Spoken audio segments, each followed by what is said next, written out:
di Museum Naskah Proklamasi. Let's go. Museum Rumusan Naskah Proklamasi adalah museum yang memperlihatkan benda-benda dan koleksi bersejarah terkait dengan proklamasi dan terletak di Jalan Imam Bonjol 1 Menteng, Jakarta. Tapi tahu nggak kalian, tempat ini dulunya rumah seorang perwira tinggi Jepang. Beliau juga dekat dengan Ahmad Subarjo. Nama beliau adalah Laksamana Muda Tadashi Maeda, dan setelah kekalahan Jepang dengan sekutu, beliau mengizinkan rumahnya untuk dijadikan tempat untuk merumuskan naskah proklamasi berkat kedekatannya dengan Ahmad Subarjo. Sebenarnya gedung ini dibangun oleh Belanda pada tahun 1920 silam. Tetapi saat Jepang ambil alih, Laksamana Maeda jadi tinggal di rumah ini. Penasaran tentang cerita di balik setiap ruangan? Yuk kita keliling rumahnya. Ini adalah ruang tamu Laksana Maeda. Setelah Soekarno dan Hatta diculik ke Rengas Dengklok, Ahmad Subarjo dengan bantuan Laksamana Maeda menjemput Soekarno dan Hatta kembali ke Jakarta. Mereka tiba di Jakarta pada malam hari dan mau mencari ruang rapat untuk merumuskan naskah proklamasi.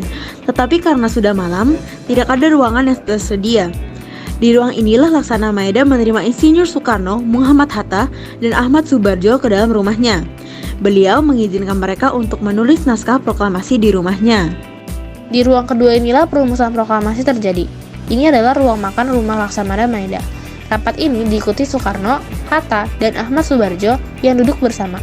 Print tulisan tersebut ditampilkan di samping mereka dengan layar. Tetapi jika dilihat dengan saksama, ada beberapa coretan dalam tulisan tangan proklamasi. Ini karena gantinya penggunaan kata. Kata pertama yang diganti adalah penyerahan dan pengambilan. Resiko dari penggunaan kata ini terlalu besar karena konotasi negatif. Kata pemindahan adalah kata yang paling netral. Lalu, kata diusahakan diganti ke kata diselenggarakan, karena kata diusahakan memiliki konotasi bahwa suatu hal belum tercapai atau belum pasti, bertentangan dengan tujuan proklamasi yang memastikan dan membuktikan kemerdekaan Indonesia. Bahkan, penulisan tahun yang digunakan adalah tahun berdasarkan kalender Jepang, tahun 2605, sebuah efek dari penjajahan Jepang saat itu. Setelah semua itu, naskah proklamasi siap diketik. Naskah proklamasi tersebut diminta Soekarno untuk diketik oleh Sayuti Melik, yang patungnya berada di ruangan ketiga. Beliau ditemani oleh BM Diah yang berdiri di sampingnya. Setelah selesai mengetiknya, naskah ketikan proklamasi diberikan kepada Soekarno, Hatta, dan Ahmad Subarjo secepatnya. Tetapi, naskah tulisan tangan Soekarno diremas-remas dan dibiarkan oleh Sayuti Melik. Tetapi diambil oleh BM Diah secara diam-diam dan kami telah melihatnya di ruangan kedua. Ini adalah ruang keempat, ruang pengesahan naskah proklamasi yang dihadiri oleh 40-50 orang. Setelah selesai diketik oleh Sayuti Melik, mereka memperlihatkannya kepada semua orang di ruang ini. Nah, naskah proklamasi ditandatangani oleh Soekarno dan Hatta atas nama bangsa Indonesia di atas piano ini.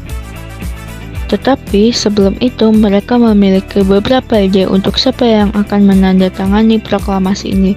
Tetapi Hairul Saleh lah yang mengusul bahwa naskah tersebut ditandatangani oleh Soekarno dan Hatta.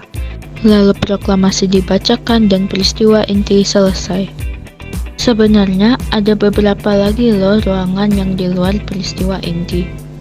Contohnya ruang cuci yang sekarang dijadikan ruang transit biasa.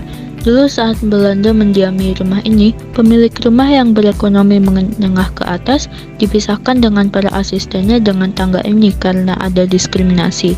Naik ke atas dan para pengunjung bisa melihat sejarah bangsa Indonesia di sini dengan mendalam. Ada juga beberapa hasil karya menunjukkan suasana saat itu. Pengunjung juga bisa melihat koleksi asli peninggalan penjajah di museum ini. Dan itulah tur Museum Perumusan Naskah Proklamasi. Semoga bermanfaat dan terima kasih.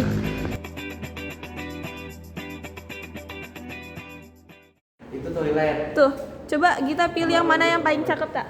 Oke, kita pilih mah. Di mana ada tadi di bawah? Mirip gua.